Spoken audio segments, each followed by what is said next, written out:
আসসালামু আলাইকুম। বাংলাদেশ বেতার, সিলেট সংবাদ পড়ছি শাহনাজ পারভীন। 2024 বাংলাদেশের ইতিহাসে একটি ঘটনাবহুল বছর। এই বছরটি ইতিহাসে জুলাই গণ অভ্যুত্থান এবং স্বৈরাচারের পতনের বছর হিসেবে স্থান করে নিয়েছে। 15 বছরের স্বৈরাচার হটানোর এটি ছিল চূড়ান্ত পর্ব। ছাত্রদের বৈষম্য বিরোধী আন্দোলন ধাপে ধাপে স্বৈরাচার শেখ হাসিনার উৎখাতের এক দফার আন্দোলনে পরিণত হয়।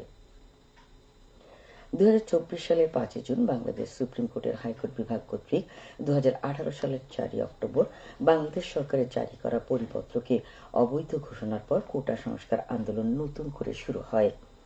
জুলাইয়ের মাঝামাঝি থেকে এই আন্দোলন তীব্র হতে থাকে। 16 জুলাই রংপুর বেগম রোকেয়া বিশ্ববিদ্যালয়ের শিক্ষার্থী আবু সাইদ পুলিশের গুলিতে শহীদ হওয়ার পর সরকারি বেসরকারি সকল বিশ্ববিদ্যালয়, কলেজ সহ দেশব্যাপী আন্দোলন ছড়িয়ে পড়ে। ধারাবাহিক এই আন্দোলন 3রা আগস্ট শেখ হাসিনার পদত্যাগের এক দফা দাবিতে পরিণত হয়। এই আন্দোলনে তৎকালীন শেখ হাসিনা নেতৃত্বাধীন সরকার ভয়াবহ দমন নিপীড়ন শুরু করলে এটি অসহযোগ আন্দোলনে রূপ নেয়। এই গণ অভ্যুত্থানের মুখে 5 আগস্ট স্বৈরাচারী প্রধানমন্ত্রী শেখ হাসিনা পদত্যাগ করে ভারতে পলায়ন করতে বাধ্য হন। বাংলাদেশ এ সময় সাংবিধানিক সংকটে পড়ে এবং 3 দিন পরে নোবেল বিজয়ী বিশ্ববরেণ্য ব্যক্তিত্ব অধ্যাপক ড. মোহাম্মদ ইউনূসকে প্রধান উপদেষ্টা হিসেবে অন্তর্বর্তী সরকারের দায়িত্ব গ্রহণ করেন। তার নেতৃত্বে গঠিত হয় উপদেষ্টা পরিষদ। 2024-এর জুলাই আগস্ট সেই ইতিহাসের সন্ধিক্ষণ যা কখনো হারিয়ে যাবে না। ক্যালেন্ডারের পাতা উল্টে যাবে, কিন্তু 2024 শতাব্দীর পর শতাব্দী আমাদের জাতীয় ইতিহাসের গৌরবের স্মারক হয়ে থাকবে। সংখ্যা চিহ্নিত 2024 সাল শেষ হবে না। আমরা কখনো 2024-কে বিদায় জানাবো না। এই বছরটি শেষ জুলাইয়ের মতো আমাদের স্মৃতি ও কর্মের মধ্যে উদ্ভাসিত হবে। জন্মমাটি সিলেটের কানেরঘাট উপজেলায় পুনরায় সমাহিত করা হয়েছে বিএনপির চেয়ারপারসন ও সাবেক প্রধানমন্ত্রী বেগম খালেদা জিয়ার রাজনৈতিক সচিব হারিছ চৌধুরীর মরদেহ। গতকাল তার মরদেহ ঢাকা থেকে সিলেটে নিয়ে আসার পর কুরআন তিলাওয়াত ও দোয়া মাহফিল অনুষ্ঠিত হয়েছে। পরে মাগরিবের নামাজ শেষে কানেরঘাটে সড়কের বাজার শফিকুল হক চৌধুরী মেমোরিয়াল এতিমখানার পাশে তাকে সমাহিত করা হয়। মুক্তিযোদ্ধা হারিছ চৌধুরীর লাশ কানেরঘাটে নেওয়া হলে সেখানে প্রশাসনের পক্ষ থেকে গার্ড অফ অনার দেওয়া হয়। এ সময় কানেরঘাট ও সিলেটের বিএনপি নেতৃবৃন্দ মুক্তিযোদ্ধা হারিছ চৌধুরীকে নিয়ে স্মৃতিচারণ করেন এবং ফুল দিয়ে শ্রদ্ধা নিবেদন করেন। এর আগে হারিছ চৌধুরীর লাশবাহী অ্যাম্বুলেন্স সিলেট সার্কিট হাউসে আনা হয়। সেখান থেকে সিলেট শাহী ঈদগাহ মাঠে নিয়ে যাওয়া হয়। সেখানে কোরআন তিলাওয়াত ও দোয়া মাহফিল অনুষ্ঠিত হয়। সিলেট শাহী ঈদগাহে বিএনপি ও সহযোগী সংগঠনের নেতা কর্মীরা হারিছ চৌধুরীর মরদেহে ফুল দিয়ে শ্রদ্ধা জানান। দোয়া মাহফিল সিলেটের বিভিন্ন শ্রেণীর পেশার মানুষ অংশ নেন। এর আগে হারিছ চৌধুরীর মেয়ে সামিরা তানিম চৌধুরী উপস্থিত নেতা কর্মীদের উদ্দেশ্যে বক্তব্য রাখেন। দোয়া মাহফিলের আগে বক্তব্য রাখেন সিলেট মহানগর বিএনপির সাবেক সাধারণ সম্পাদক বদরুজ্জামান সেলিম, রাষ্ট্রদূত মুশফিকুল ফজল আনসারী। দোয়া মাহফিলে উপস্থিত ছিলেন বিএনপি চেয়ারপারসনের উপদেষ্টা এনামুল হক চৌধুরী, বিএনপির কেন্দ্রীয় সহ সাংগঠনিক সম্পাদক মিফতাহ সিদ্দিকী, সিলেট জেলা বিএনপির সাধারণ সম্পাদক ইমরান আহমেদ চৌধুরী, মহানগর বিএনপির ভারপ্রাপ্ত সভাপতি রেজাউল হাসান, সাধারণ সম্পাদক ইমদাদ হোসেন চৌধুরী।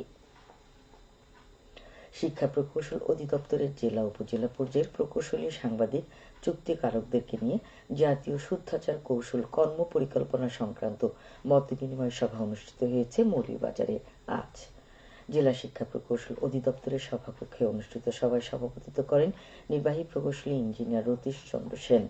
এ সময় বক্তারা বৈষম্য বিরোধী ছাত্র আন্দোলনে জাতীয় বীর শহীদদের আত্মত্যাগের মাধ্যমে অর্জিত নতুন বাংলাদেশ গঠনের জন্য শুদ্ধাচার কৌশল বাস্তবায়নে একনিষ্ঠতা, সততা ও স্বচ্ছতার ভিত্তিতে কর্ম পরিকল্পনা গ্রহণ ও প্রকল্পের সঠিক গুণগত মান বজায় রাখার উপর গুরুত্ব আরোপ সহ বিভিন্ন মতামত তুলে ধরেন।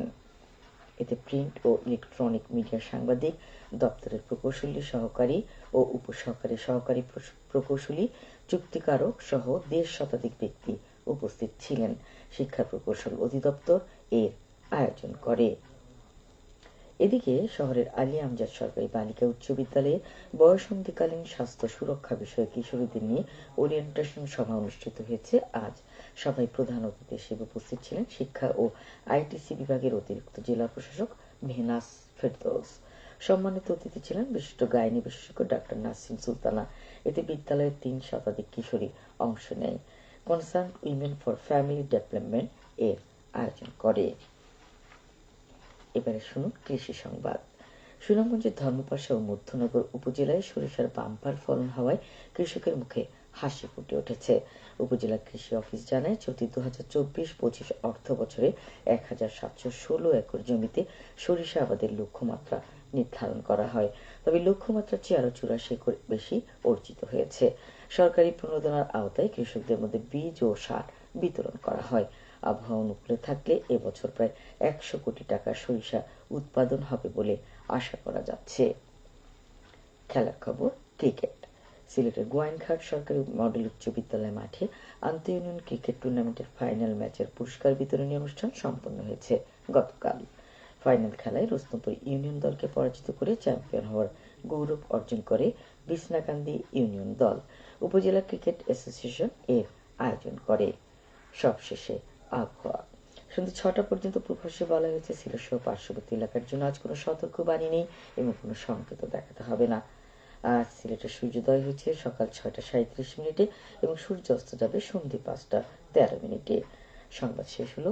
আমাদের পরবর্তী স্থানীয় সংবাদ প্রচারিত হবে সন্ধ্যে 7টায়।